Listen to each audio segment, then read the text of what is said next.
There are moments in a man's life when silence is no longer strength, it's self-destruction. When tolerance isn't patience, it's slow decay. Let me ask you this. What's the price of staying with a woman who chips away at your worth? One subtle insult, one passive game, one emotional withdrawal at a time. Most men stay out of love, out of guilt, out of fear of starting over. But the Stoic man, he sees clearly. He doesn't react in anger. He doesn't beg.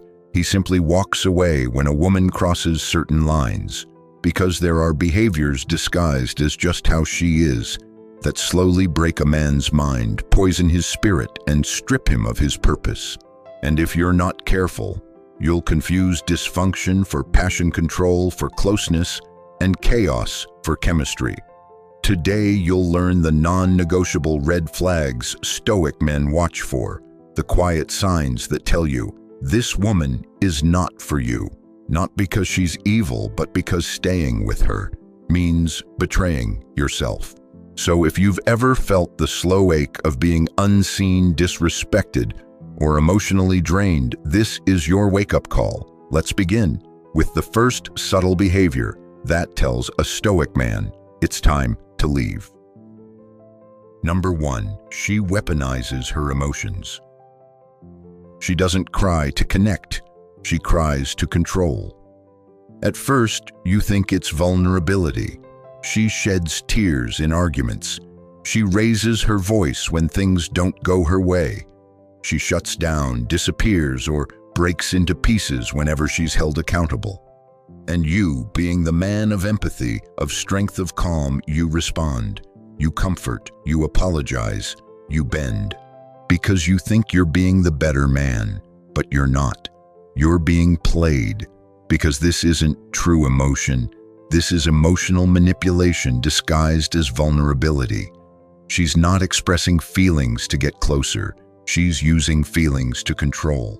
And when a woman learns that all it takes is a breakdown for you to back down, that your logic folds the moment she cries, that your values blur the second she gets upset, then she will start using those emotions like weapons. Not because she's evil, but because she knows it works. You see, real vulnerability is about connection. Real pain is honest, raw human. But emotional manipulation is strategic. It's designed to make you feel guilty, to make you question your reality, to pressure you into making choices that betray your own standards. And that is poison. The Stoic man knows this.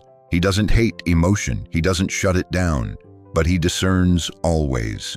He listens not just to the tears, but to the timing, the pattern, the intent. Epictetus said, "People are not disturbed by things, but by the view they take of them." If every disagreement turns into a breakdown, if every no you give leads to tears, threats, or cold silence, then this is not a woman walking with you. This is a woman trying to bend you to her world. She's not building with you, she's taming you. And here's the dangerous part. It works slowly. It doesn't feel like control. It feels like being a good man. It feels like compromising. It feels like choosing peace. But inside, you're shrinking. You stop speaking your truth. You start walking on eggshells, not because she said so, but because you're afraid of the emotional storm that follows any moment of friction. That is not love. That is emotional blackmail. And if you don't see it early, it becomes your new normal. You stop standing tall. You stop being respected. You start living in reaction to her moods and calling it love. But a woman who truly loves you will never use her emotions as a weapon. She'll express, but never exploit. She'll hurt, but never use pain to punish. The moment she starts crying, not to be understood, but to avoid accountability. The moment her silence becomes a cage. The moment her sadness becomes a leash. You must walk away, not in cruelty, in clarity, because a man who lives by principle cannot be ruled by panic, not hers, not his own.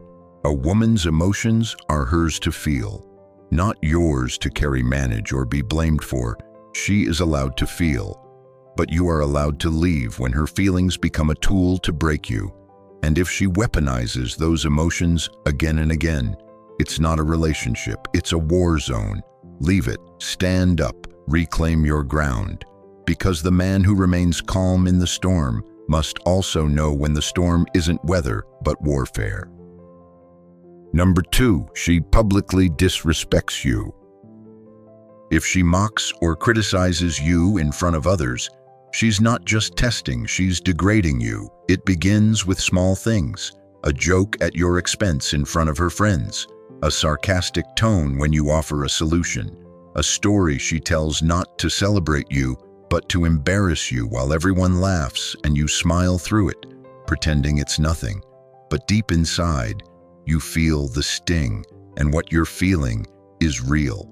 Because this isn't just humor, this isn't just her being playful. This is public disrespect, and if it keeps happening, it will corrode you from the inside out.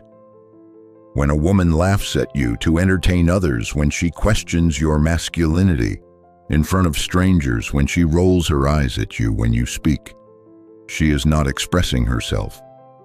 She's stripping away your respect thread by thread. And the worst part, most men accept it. They tell themselves, it's just how she is. She's joking, she's emotional, I'll let it go. But deep down you know the truth. She wouldn't do this to a man she fears losing. She wouldn't do this to a man she respects. The Stoic man doesn't need constant praise. He's not hungry for attention. But he knows as surely as gravity that a man who allows public disrespect at home will be disrespected everywhere else. Marcus Aurelius warned, the tranquility that comes when you stop caring what they say, or think, or do. Only what you do. But what you do includes this: you do not tolerate mockery. You do not smile through humiliation. You do not let the woman you love become your loudest enemy in disguise. You see, love does not protect your pride from challenge, but it never attacks your pride in public. A woman may disagree with you. She may correct you. She may question you. But she must do it with respect, behind closed doors, with maturity, with regard for your dignity. Because the moment she uses public space to elevate herself by lowering you, she has already begun the quiet war against your leadership. And here's what most men miss: what she does in front of others. She's already rehearsed in her mind. Those jokes, they weren't spontaneous. That attitude, it's built from days of unchecked contempt. That disrespect, it's not just a moment, it's a message. You're not the man I once admired, or maybe I never admired you at all. Let that land. Because if she's willing to laugh at you in front of others, eventually you'll start laughing at yourself. You'll downplay your value. You'll suppress your voice. And worst of all, you'll normalize your own humiliation. That is not noble. That is emasculation dressed in patience. So here is the Stoic path. You speak up calmly, clearly, immediately. You say, you may not see it, but what you said undermined me. I won't be spoken to that way, not by the woman I share my life with. And if she doesn't change, if she doubles down, if the sarcasm continues, the eye rolls get louder, the contempt gets sharper, you walk. Because the man who tolerates public disrespect will one day forget what it felt like to be honored at all. And your soul, your future, deserves more than that. Number 3, she punishes you with silence or affection. Love becomes a tool, not a gift, and that's emotional blackmail. There's a subtle kind of cruelty that most men miss. It's not screaming, it's not violence, it's not cheating, it's withholding. She doesn't yell, she goes quiet. She doesn't argue, she disappears emotionally. She doesn't ask for change. She gives you the cold shoulder, cuts off affection, withdraws her warmth. Until you submit. At first, you call it space. You assume she needs time to process. You wait patiently, even lovingly, for her to return. But what you don't realize is this: she's not processing, she's punishing, and that's not love. That's emotional manipulation in its quietest form. Because true love doesn't weaponize silence. True love doesn't ration affection like a currency. True love doesn't turn cold just because it didn't get what it wanted. A woman who truly values you will communicate through the storm even if it's messy, even if it's hard, because she knows that disconnection breeds decay. But when a woman routinely shuts down, ignores you for hours or days, pulls back physically until you apologize for things you didn't even do, she's not protecting her peace. She's controlling your behavior. This is conditional love. And conditional love is not love at all. It is transaction, a power play, a message carved in silence that says, unless you do things my way, I will make you feel unloved, unseen, untouched. And slowly, it works. You begin walking on eggshells. You over-explain yourself. You give in before you even speak your truth. Not because you're wrong, but because you fear the silence that follows if you resist. You start living in a prison with no bars, just the absence of affection as punishment. And the more she gets away with it, the more she reinforces the lie that your worth is negotiable. But the Stoic man knows better. He doesn't crumble when affection is withheld. He doesn't chase love when it vanishes on cue. He doesn't beg for closeness that should be given freely, as Marcus Aurelius taught. If someone can prove me wrong and show me my mistake, I will gladly change. It is the truth I'm after, not ego. But what if she's not showing you truth, just using distance to win control? Then you do not chase. You do not argue. You do not reward the behavior with compliance. You name it. You say calmly, I see what you're doing. You're withdrawing to control the outcome. That's not how we grow. That's not how love survives. And if she can't own it, if the pattern repeats, if silence and touch become her tools for domination, you don't stay. You don't stay. Because love that punishes you into obedience is not love. It's a quiet war, a power struggle disguised as romance. And you, as a man of principle, must choose peace over punishment, presence over power games, freedom over submission. Because the moment you trade your voice for her affection, you stop being a partner, you become a puppet, and that is the death of everything you were becoming. Number 4, she constantly threatens to leave. She uses breakups as leverage, not resolution, and destroys trust in the process. You're in an argument. She's upset. You stay calm, trying to resolve it. And then she says it. Maybe we're not meant for each other. Maybe I should just leave. I don't know why I'm even still with you. Silence. Cold eyes. The tension cuts through the air like a blade. But this isn't the first time.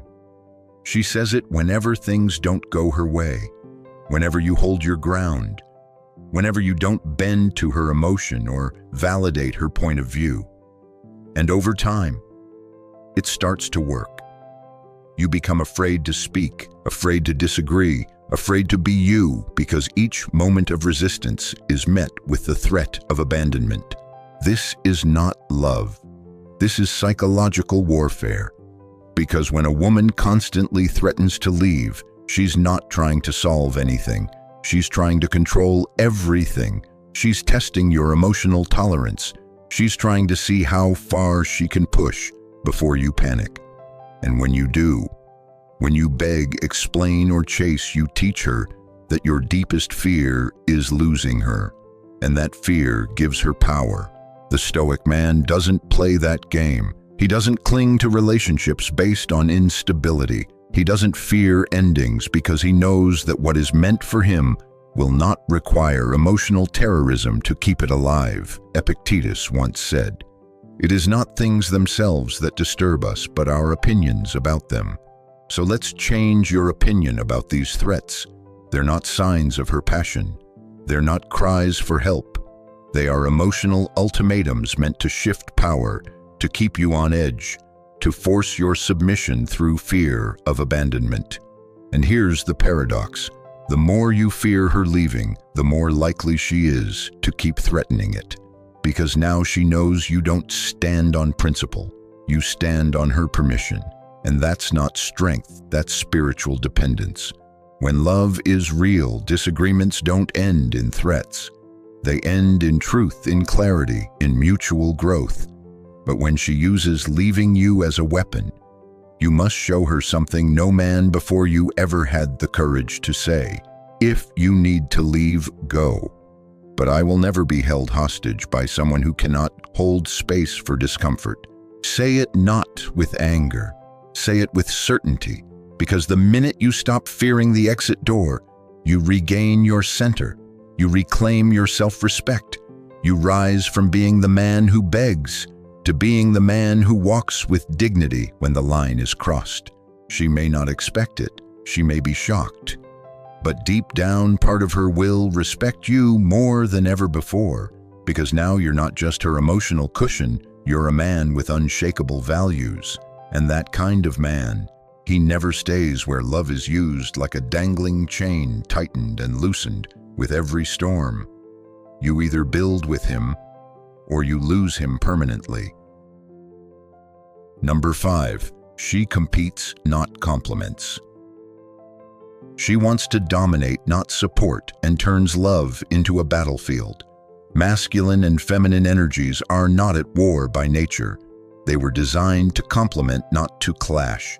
But today, in the name of empowerment, many women are taught to compete with the man they love.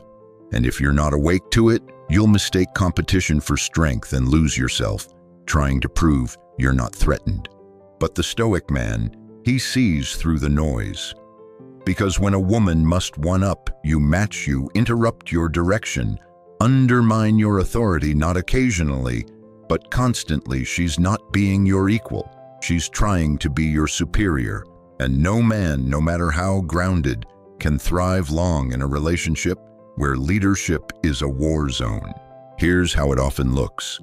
You speak, she talks over you. You share a win, she reminds you of hers. You have a plan, she reshapes it. You assert a boundary, she treats it like a challenge.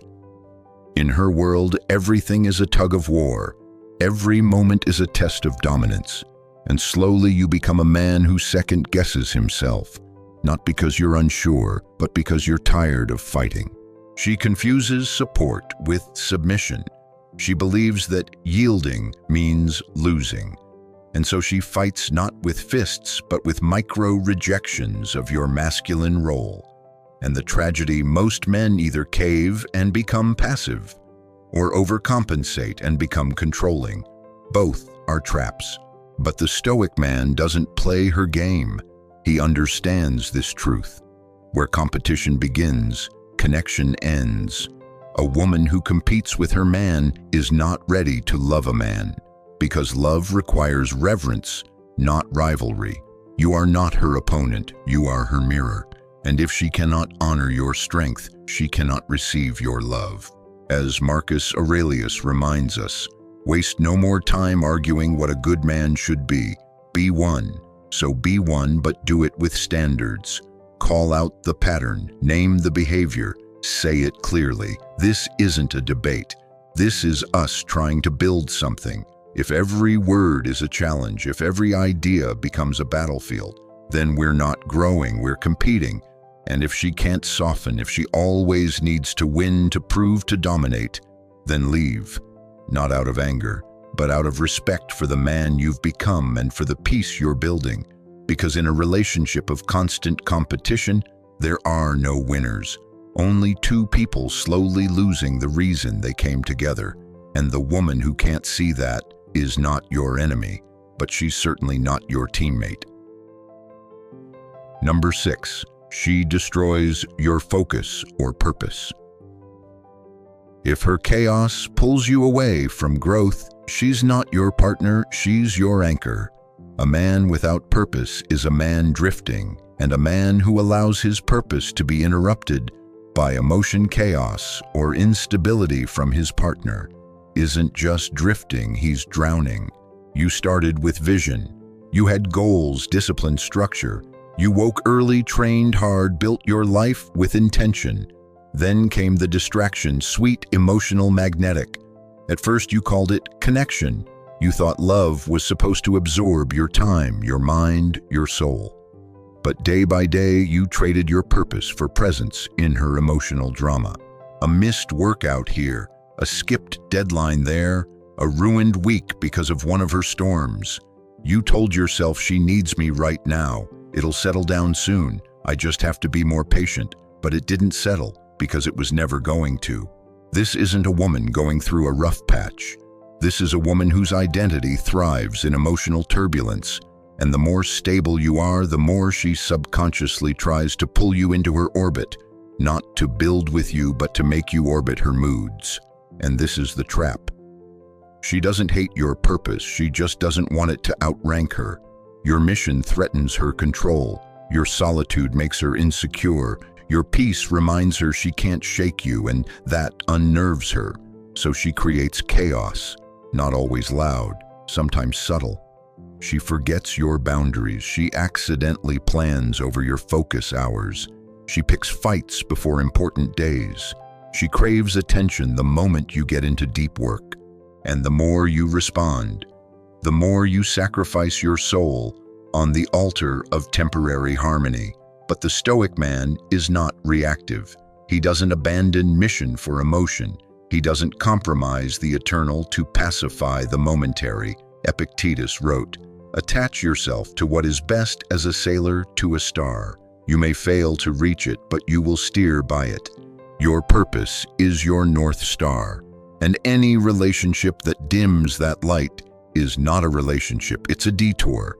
So ask yourself, have you lost hours, momentum, ambition, drive? Are you making choices from pressure, not principle? Then look again, because she might not be the woman beside your mission. She might be the storm you keep excusing. And the truth is this: you can't lead a woman when you've stopped leading yourself. Love doesn't have to cost you your clarity. A good woman supports your structure, she doesn't interrupt it. If you find yourself constantly choosing between your goals and her chaos, then your biggest achievement might be walking away from the very thing keeping you small. Number 7, she resents your masculine boundaries. If your standards offend her, she's not mature enough for your leadership. There's a moment in every man's journey when he stops trying to impress and starts trying to build. That moment is sacred. You stop explaining yourself. You start defining yourself. You no longer beg for attention, you command respect, not with volume, but with boundaries.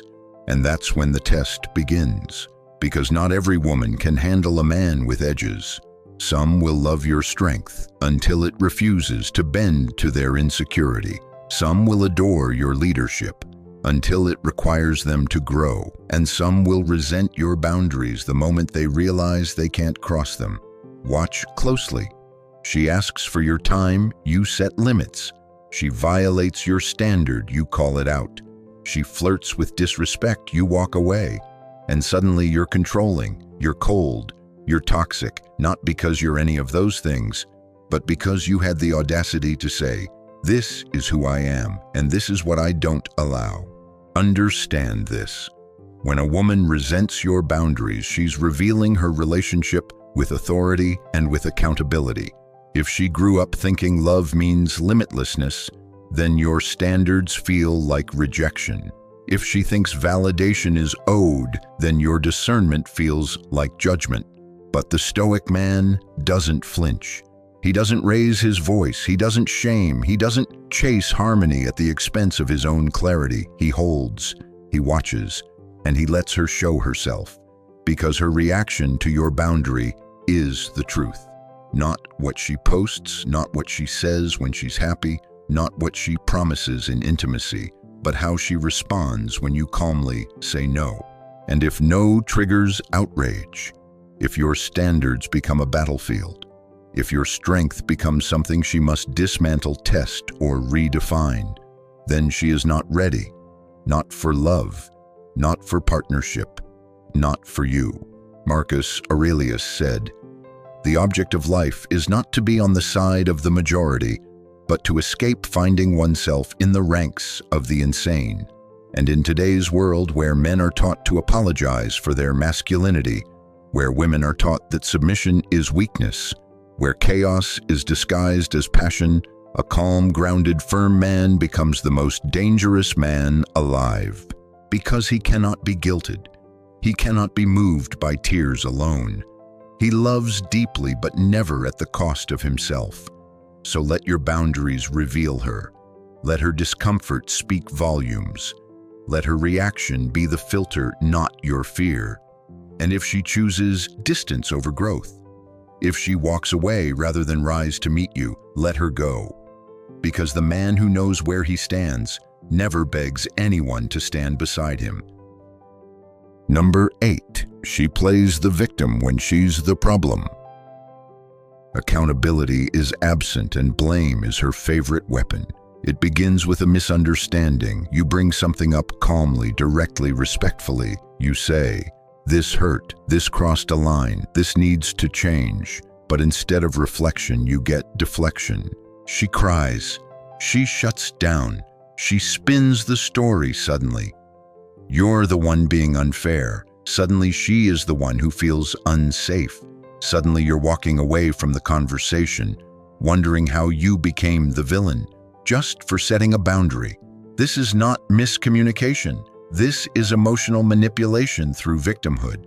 And if you don't catch it early, you'll spend your life apologizing for things she caused.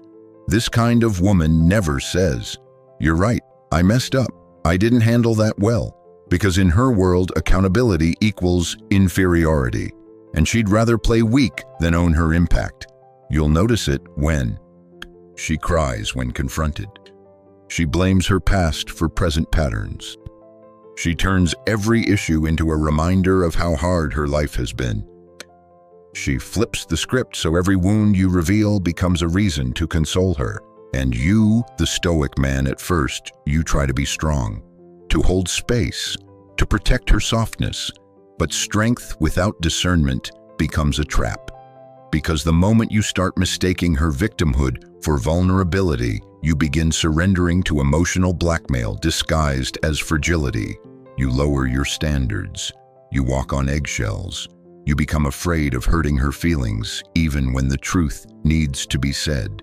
And soon, the relationship revolves around her pain, her reactions, her tears, her narratives, while your soul shrinks in silence. But the Stoic path teaches something radical. No one, no matter how hurt, how emotional, how damaged, gets to weaponize pain to avoid growth. Pain is real, but pain is not a shield. And those who never own their side of the fire will keep burning others and call it trauma. Epictetus warned, "It is impossible for a man to learn what he thinks he already knows." And it is impossible for a woman to grow if she's convinced that she is always the one being wronged. You must see the pattern, you must call it out. I love you, but I will not tolerate a dynamic where your pain excuses your patterns. I'm here for healing, not for emotional hijacking. If she hears you and rises, she's worthy of your presence. But if she resists, if she plays small to stay powerful, if she cries every time truth enters the room, then you must choose truth over peace, growth over guilt, manhood over management. Because the moment a man starts managing a woman's emotional storms, instead of inviting her into shared responsibility, he loses not only his power, but his purpose. Walk away from the woman who plays the victim when she's the cause. Not in bitterness, in clarity. Because you were not created to fix someone's wounds at the expense of bleeding your own soul dry. You were never meant to stay where your soul is punished for having standards. You were never meant to beg for love where chaos is king. And most of all, you were never meant to be the emotional sponge for a woman who refuses to grow. Stoicism is not about shutting down. It's about standing up. It's not the absence of feeling, it's the presence of truth under fire. And now, you know the signs. You've seen the patterns. The emotional blackmail, the disguised contempt, the power games masked as love, the subtle emasculation that strips you over time, not with violence, but with disrespect served in teaspoons. You stayed longer than you should have, because you're loyal, because you believed in her, because you hoped she would change. But love without boundaries becomes bondage, and peace without standards becomes prison. So here's your charge. Don't just walk away from her. Walk toward yourself. Reclaim your clarity, your rhythm, your power. Because the man who has the strength to leave where he's disrespected is the man who eventually finds the woman who honors what he built. And the irony, the moment you leave her behind with calm, with silence, with certainty, is the moment she realizes the gravity of what she lost. Not just a boyfriend, not just a partner, but a rare breed of man, one who leads himself, one who cannot be shaken by tears or tantrums, one who loves deeply but never at the expense of his own soul. And if you want to keep becoming that kind of man, if you want to master the calm power that turns pain into wisdom and chaos into clarity, then follow this channel, not because we promise answers, but because we'll ask the questions that set you free. This isn't just about relationships, it's about returning to yourself. And if you're ready, we're already walking with you.